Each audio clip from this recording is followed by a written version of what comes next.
Columbia University before the other day was already the worst place in America if you happen to be Jewish and care about Israel. They have hosted a group of I Hate Israel, I Hate Jews conglomeration that you just won't believe in who they support and how they justify the murders on October 7th.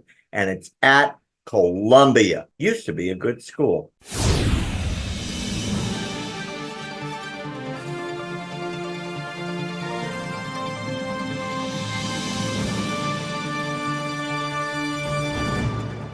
Columbia University, which has been, with Harvard and MIT, basically the cesspool of anti-Israel, anti-Jewish hatred in America, has outdone themselves lately, actually this week, by hosting a We Hate the Jews conference. It pretty much was that. An event at Barnard College, which is the Columbia women's only college. They hosted three ferociously anti-Israel, anti-Jewish groups, all of whom had connections to October 7th and have publicly, repeatedly said it was justified resistance. Now, an Israeli professor there at Columbia went public and called for the ouster of the university leadership, totally justified, for allowing this to take place. These groups openly support terrorism on campus. Now, listen to this. There's a psychology professor named Davidai who's denouncing Columbia for allowing these speakers to be on campus. The speakers are Masar Badil, Samadud, and others that talk about the Palestine Solidarity Month. She said that we have these speakers, they're anti-Israel groups, blah, blah, blah, blah, blah. They literally, the group's chapter in Germany passed out candy on October 7th to celebrate the massacre, which is a Muslim tradition for something really great happening. Locally, well, let me just show you the video because you got to see who these people are and what they stand for. It's completely horrific, especially when you hear in the video what this guy says is who he is celebrating. And I don't have any other way to say it other than this is horrible, horrible stuff.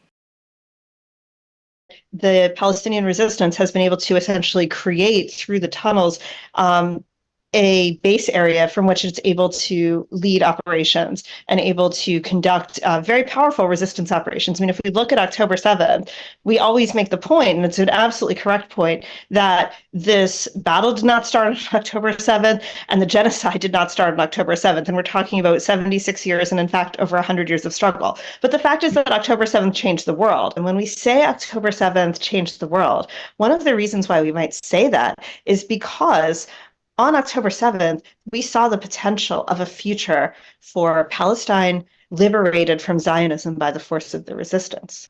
It's really important to see how the Al-Aqsa flood operation have liberated the Palestinian inner strength outside the new generations that today are getting involved in the struggle.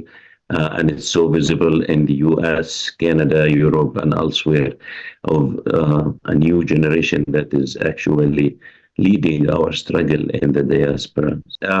And if we take, for example, certain tactics that the Palestinian movement have practiced, take, for example, hijacking airplanes. It was one of the most important tactics that the Palestinian resistance have engaged in. If it wasn't for these tactics, we would never heard of Layla Khalid, for example, and other Palestinian women who led these kind of heroic operations that introduced the Palestinian questions to the world.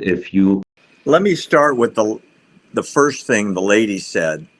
Isn't it great how October 7th introduced the tunnels for the resistance as if October 7th was a trip to Disneyland instead of mass murder, the likes of which the world has not seen since the Holocaust. These people are horrific monsters. Wow. The guy talking at the end talks about Layla Khalid. She became infamous in 1969 for hijacking a plane. They intended to kill everybody on the plane. They threw grenades in the plane into the passenger section, which thank God didn't go off. She was arrested, and there was a TWA flight, and she was arrested, sentenced to life in prison, and then they let her out a couple of years later because there was a prisoner exchange. She's been a hero to the resistance movement ever since. Then she hijacked another plane, and somebody was actually killed, but and passengers weren't injured. Then they blew up the plane. These are horrific monsters. They shot and killed a crew member. They threw grenades. Her co-worker in this hijacking was killed by air marshals. Unfortunately, she wasn't. And now she speaks all over the world. She's banned in most countries, but they invite her and they invoke her name as if she was Mother Teresa, doing the works of Jesus instead of trying to kill Jews. This was at Columbia University this week. Here in America. New York City, baby. New York City. And so, correct me if I'm wrong, did he straight up suggest that Palestinians taking over airplanes, a terrorist act, is a good thing? He didn't suggest it. He bragged about it. Yeah, right? So why is that? How come they're not picking him up? I mean, you think Homeland Security said, wait a minute. If he's thinking this and he's bragging about it, he's actually planting that seed for that to happen again. Oh, he's actually calling for the violence of it. 100%. Yes. So why is Homeland Security not picking him up?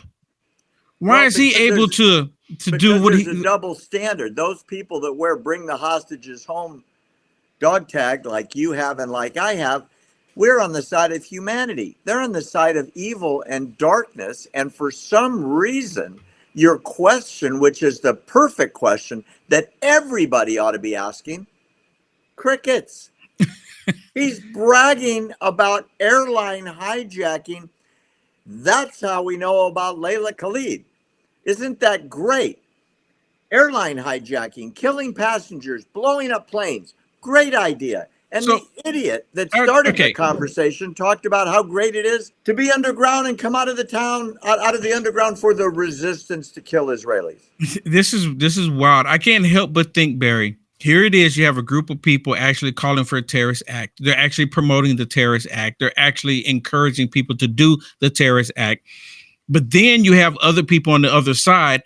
If they say that they love America, they support Israel, they want freedom, they love freedom of speech, they are now the problems. Not the ones that's actually wanting to call for harm against a group of people, but people who want peace, actual peace, to be left alone. They are now 100%. The problems. Now they are now the problems. This doesn't make any sense. What is happening to our society? Our society is declining. Every single second of the day, our society is declining because what was down is now up. What was once considered evil is now considered good. This is completely wrong. I couldn't agree with you more. I mean, America, we're under attack. They're bragging and encouraging airline hijacking, and they're glorifying this terrorist who's done it twice. People died, and if their grenades were competent, they would have killed all the passengers. Then they blew up the plane. That lady's literally, not a joke, a celebrity speaker around the world. Layla Khalid, look her up. It's amazing. It's amazing. By the way, this seminar, New York City. Isn't that where 9/11 took place? Which is in America. Correct me if I'm wrong, but isn't that where 9/11 took place? Same neighborhood, baby. Same neighborhood. Have we completely forgotten? Apparently so. And these are the people that think terrorism is resistance. Exactly. So I see Menendez left a comment on Facebook and saying she is doing the work of the devil. 100%. No 100%. Question. And then David says Homeland Security is probably in on it with them. Probably so. Probably so. I would not put it past them. If not Homeland Security, it's probably CIA. I'm just putting it out there. I don't have any ties to the CIA, but everything else kind of points to that direction. I want people to know that the expression "the enemy at the gates" doesn't apply anymore. We've opened the gates. They're inside. They're not across the ocean in Saudi Arabia or Kuwait or Qatar or Jordan or Afghanistan. They're here. New York City, baby. New York And you know City. what? The one political party here in America has been flying them in the country. I'll just say that. We know who that is.